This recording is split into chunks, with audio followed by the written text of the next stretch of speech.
All right, so on Monday, House Majority Whip Steve Scalise took to Twitter to defend President Trump, and Congressman Scalise wrote, President Donald Trump went into this meeting with Putin from a position of American strength to combat Russian aggression, but it's important to remember how Russia was allowed to get to this point.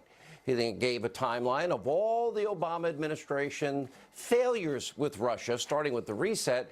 He joins us now, the House Majority Whip, Louisiana Congressman Steve Scalise.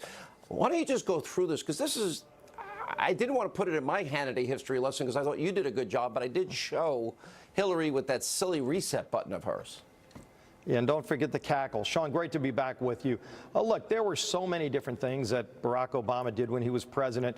He mocked Mitt Romney in that 2012 debate, saying, the 80s want their foreign policy back, when Romney said Russia's a big threat.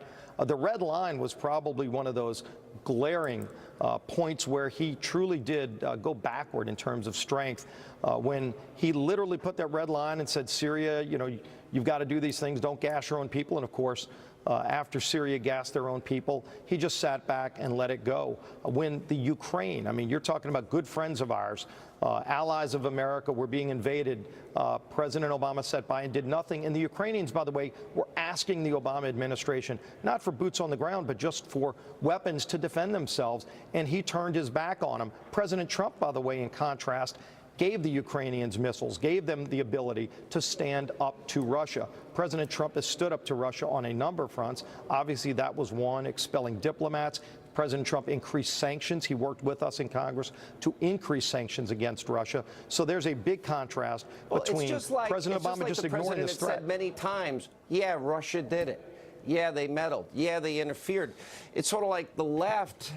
If you're not backing up the Brinks truck and trying to bribe some type of despot or dictator, if you're not making meaningless lines in the sand that you'd never have any intention of backing up, if you show weakness and you appease, they like that.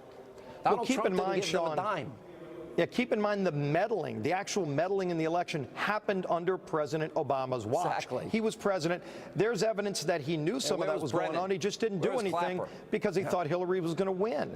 So you look at what President Trump has done. He's acknowledged there was meddling. We, by the way, and Chairman Nunes and his committee have done a great job. You've pointed out.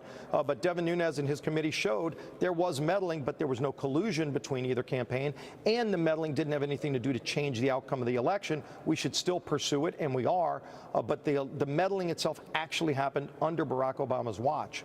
All right, Congressman, glad we have a few strong Republicans there that are willing to actually tell truth and give a proper history. Thank you for being one of them.